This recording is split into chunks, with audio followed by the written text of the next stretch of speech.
And finally, This Is That is proud to announce that our very own Peter Oldring has won a Seltzer Award for Excellence in Sports Journalism for his story, The Winning Trail. We are proud to share that piece with you right now. Cross-country skiing has long been one of Canada's most beloved Nordic sports. A wonderful way to relax with family and friends in the splendor that is Canada's great outdoors. But on a professional level, cross-country skiing paints a very different picture. Most people look at the world of cross-country skiing and they say, well, this is just a bunch of wild party guys. And that's, for the most part, that's true. This is the story of Canadian cross-country ski champion Todd Palmer, who saw the darker side of cross-country skiing. Women, money, cars, travel, drugs. That's cross-country skiing. And is now trying to get his life back on the winning trail.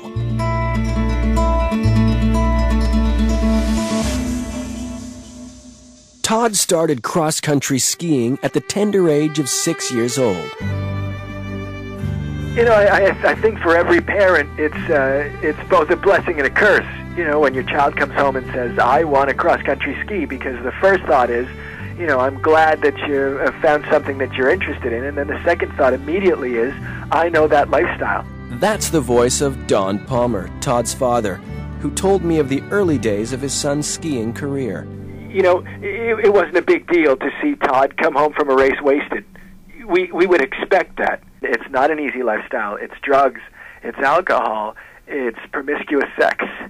As a young competitor, Todd started turning heads and winning races, well on his way to becoming an international cross-country skiing superstar.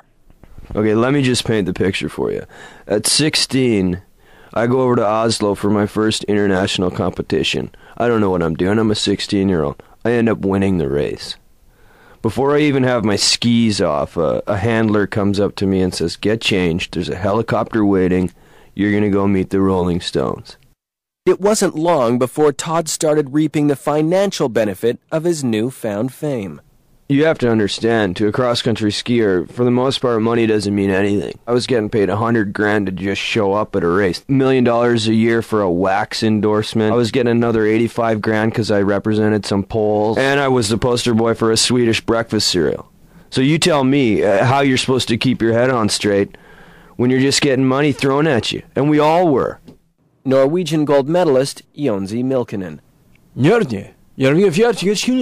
We were having fun. We were having a lot of fun. It's the cross-country ski lifestyle. Everybody knows it. We had money in our pockets, and it seemed like the good times would never end.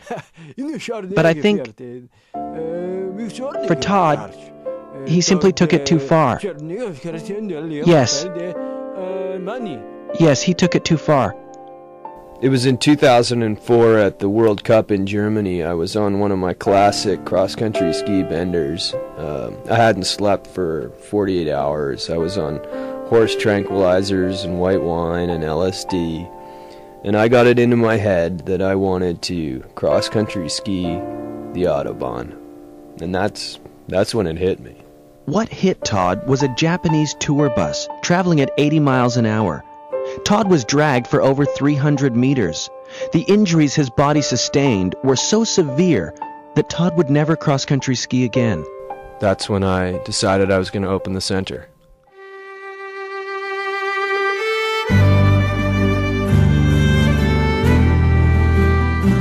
This is the Canmore Cross-Country Ski Youth Drop-In Center. You know, of all the things that I've done in my life, this is for sure I'm the most proud of. Hi, Todd. Hey, Sarah. On average, I've got 250 kids at least coming through here, come through the doors every day. But if we can save one, then I think I've done my job.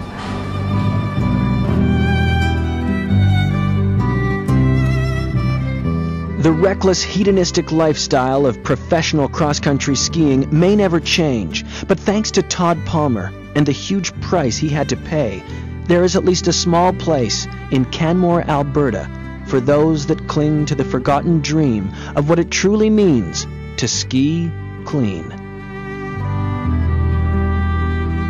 For This Is That, I'm Peter Oldring.